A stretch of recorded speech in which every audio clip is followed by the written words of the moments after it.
Fala galerinha do xadrez, tudo beleza?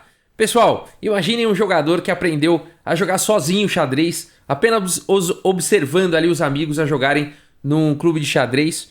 E aí o dia que ele pediu pra jogar, ele venceu o primeiro, e aí veio outro, ele venceu o segundo. Parece conto de fadas, né?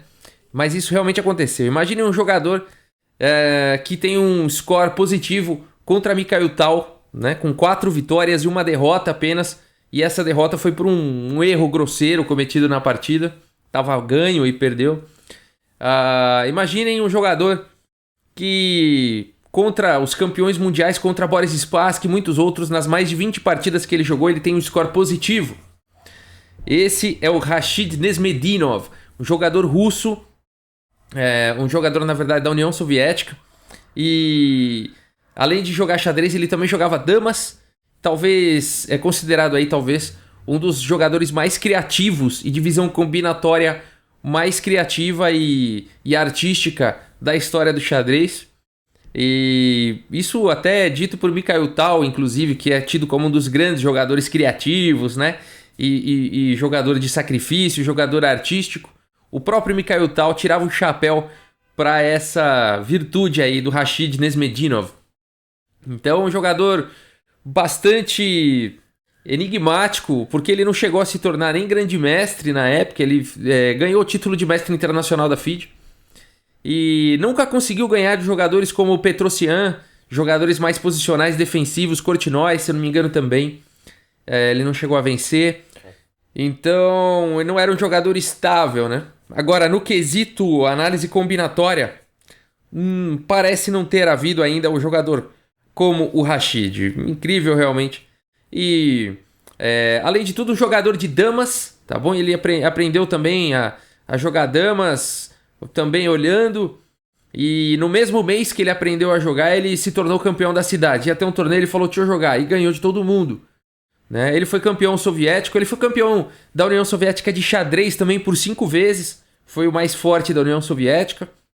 Então, apesar dele não ter sido considerado grande mestre, o que muitos consideram uma grande injustiça, inclusive no xadrez, porque ele foi campeão da União Soviética por 5 vezes, não é para qualquer um, né? E no mínimo um título de grande mestre aí seria mais coerente, né? Então tem muita gente aí que ainda luta por essa bandeira, inclusive, para mesmo de maneira póstuma conceder, né, o título de grande mestre para o Rashid Nesmedinov. Será que isso vai acontecer algum dia? Esperamos que sim, né?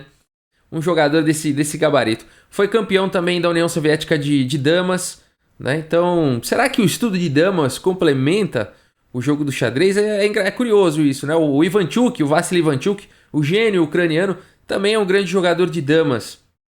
Então, de certa forma, deve ativar ali algumas partes do cérebro aí que devem ajudar, né? Interessante, não sei se tem algum estudo sobre isso e tal, mas eu achei algumas coincidências curiosas. Chega de falar, vamos dar uma olhada aqui nessa partida então. O Rashid Nesmedinov de brancas jogando contra Mikhail Tal. Vamos lá, o Nesmedinov abre aqui com E4, temos C5, a siciliana aí do Mikhail Tal. Cavalo F3, D6, D4, C toma D4, cavalo toma D4, cavalo em F6, cavalo C3 e aqui E6.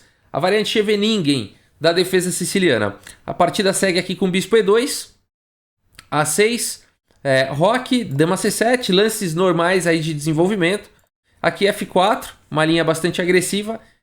E depois aqui de cavalo de bem D7, G4. Né? Aqui o Nesmedinov não teme, né, abrir aqui, expor bastante o rei dele. E vai para esse ataque aí bastante ambicioso, né? Com E4, F4 e G4. Interessante. A partida segue aqui com B5, Mikhail Tal desenvolvendo da forma que tem que ser desenvolvido mesmo com siciliana, Scheveningen, né? Vai jogar com B5, bispo B7, bispo E7, enfim. Seguindo com o seu desenvolvimento. A3, bispo B7 e aqui bispo F3. Então esse bispo também combatendo aqui a diagonal de casas claras e adicionando uma defesa aqui, o peão de E4. Cavalo C5. Então uma pressão começa a se formar aqui no peão de E4, dama E2, adicionando mais uma defesa, E5 e agora esse lance aqui permite que o cavalo pule aqui para F5. O cavalo aqui em F5, G6, então expulsando mais uma vez o cavalo daí. E o Nesmedinov prefere primeiro fazer esse lance aqui, F toma em E5, também atacando o cavalo do Mikhail Tal. E esse lance também abre aqui a diagonal do bispo. Então o cavalo vai ganhar a casa de H6 aqui no futuro, olha que legal. Depois de D toma em E5, então o cavalo vai lá para H6 e esse cavalo incomoda bastante. Porque ele não deixa as brancas darem roque, né? Ele fica incomodando aí, fazendo pressão em F7, a coluna F está aberta, né? Esse cavalo incomoda muito. A partida segue aqui com o cavalo em E6. E agora, bispo G2. Esse lance é bacana porque ele abre aqui um ataque descoberto sobre o cavalo. Bispo G7 defendendo. E você vê que coisa, né? Como esse cavalo aqui é incômodo. E aqui o Nesmedinov já vai para um lance bem criativo, bem digno de uma partida aqui, Nesmedinov contra Mikhail Tal, né? Aproveitando aí a questão do rei no centro, né? Enfim, ele vai para uma ideia bem criativa aqui, faz um sacrifício posicional aqui, de torre, toma aqui em F6, olha que legal, sacrificando qualidade para poder ganhar a casa D5 aqui para o cavalo, tá? Então esse cavalo estava aqui combatendo pela casa de D5 e o Nesmedinov elimina aqui esse tipo de conflito jogando torre por F6, um sacrifício posicional. Vamos ver como é que isso continua. Depois de bispo toma em F6, cavalo D5, atacando então a dama e o bispo. E aqui é um dilema aqui para o Mikhail Tal, né? O Mikhail Tal, o grande mago de Riga, né? O gênio, ex-campeão mundial, não pode capturar aqui o cavalo, né? Não ficaria muito bem para as negras. Bispo toma aqui em D5, não foi lance jogado, porque depois de E toma em D5, ameaçando aqui o cavalo, existem fortes ameaças também de avançar esse peão, atacando aqui a dama e abrindo um ataque descoberto aí sobre a torre, né? Aqui teria que se jogar um lance cavalo D4 para não dar tempo de fazer tudo isso, atacando a dama. A dama poderia sair do ataque vindo para F2, atacando aqui o bispo. Legal, né? Seria uma combinação praticamente forçada. E aqui as pretas têm uma ideia interessante aqui com dama A7. Colocando aqui a dama na mesma diagonal do rei. Tá impedindo, então, dama toma em F6. Não poderia ser jogado nessa posição. Senão cavalo em F3 venceria imediatamente aí a partida, tá? Aqui teria sequência vencedora. Não poderia vir para H1, senão dama G1 simplesmente seria checkmate.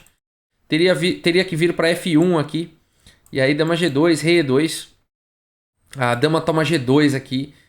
Em uma posição muito superior aqui para as negras, tá? Então, seria uma variante interessante, né? Só que aqui então, ó, depois de... Cadê? Vamos voltar ali na posição. A gente estava analisando aqui. Cavalo D5, bispo toma, né? Peão toma, cavalo aqui em D4... Dama F2 atacando o bispo e o lance dama 7 o Mikhail Tal poderia jogar com essa ideia, né? De se tomar ter cavalo em F3, mas aqui poderia continuar com rei H1, simplesmente tirando todas essas possibilidades aí de ataque e as brancas estão melhores aqui. Possivelmente bispo G7, agora sim salvando, né, o bispo que estava atacado, uma vez que não tinha mais ameaça de cheque descoberto. E aqui D6 poderia ser jogado, abrindo então um ataque descoberto sobre a torre D8. E aí C3, e esse cavalo não pode mais sair, né? Ele tá cravado, senão tá caindo a dama. Ele não tem a casa de C6, porque senão o bispo toma em C6 com cheque, né? Então seria uma combinação bem legal, uma continuação bem legal, né? Vocês veem a profundidade aí do nível das combinações do Rashid Nesmedinov, né? Por isso que ele sacrificou aqui em F6, e depois de bispo F6, cavalo D5, porque o cavalo não pode ser capturado. Legal, né?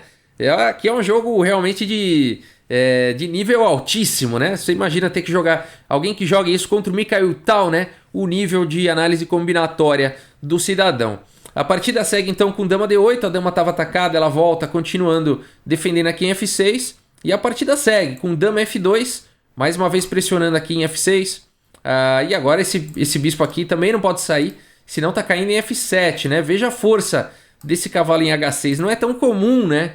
Um cavalo no canto ser tão forte. A gente tem até a máxima no xadrez que cavalo no canto só traz desencanto, né? Mas acho que o Nesmedinov, nessa situação em particular aqui, não tá valendo muito essa máxima aí do xadrez, não. Esse cavalo tá incomodando bastante, não deixa dar roque, né? Tá segurando aqui a casa de G8, tá atacando em F7. Bom, aqui, enfim, não dá mais pra trazer nenhuma defesa aqui pra esse bispo, então o lance jogado foi praticamente forçado aqui. Cavalo F4, bloqueando então o ataque. E depois de bispo toma em F4 e toma em F4, o Nesmedinov não vai para um lance dama aqui, toma em F4, e prefere um lance aqui que complica tudo aqui já na posição e faz o lance E5, aproveitando o tema do rei no centro. Porque depois de bispo toma em E5 vem torre E1, e olha só agora O bispo tá cravado. Esse rei mais uma vez não consegue dar roque, né? Situação complicada aqui pro Mikhail Tal. E nessa posição o Mikhail Tal faz um erro grosseiro e joga aqui o lance F6. E permite ao Nesmedinov seguir aí com uma combinação incrível. Rafael, o que ele poderia ter jogado? Vamos tentar ver o que está acontecendo aqui, né? Aqui, uma das possibilidades seria tentar seguir com o bispo toma aqui em D5, aliviando um pouco aí a pressão, tá? E depois de bispo toma em D5, viria torre toma aqui em E5, né? O bispo estaria caindo. E aí, numa posição como essa, enfim, o bispo teria que voltar, tá? Porque agora o bispo está atacado 2 vezes, né? E aí as brancas ficariam muito melhores. Então aqui as pretas teriam que abdicar aqui da torre, tá? Jogar um lance como bispo E6.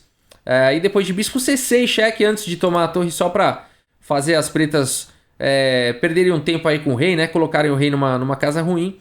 E aí sim, depois de bispo toma em A8, seria uma posição melhor para as brancas, com certeza uma posição melhor aí para o Nesmedinov, mas daria para continuar jogando. Aqui com o Mikhail Tal conseguiria levar essa partida ainda muitos mais lances adiante, né?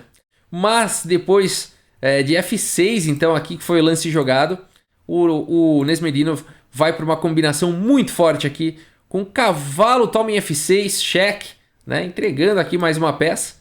E depois de dama toma em F6, se a gente for fazer o balanço aqui, o Nesmedinov está com uma torre a menos já.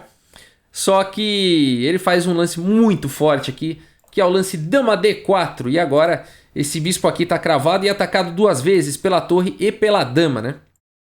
E essa é uma posição que castiga bem aqui o rei no centro do Mikhail Tal, né? Castiga o fato de não ter dado roque. E aqui não tem muita defesa, né? Que peça você vai trazer aqui para defender esse bispo, né? Não tem como, as torres não conseguem entrar na posição, né? Não conseguem ajudar aí na defesa.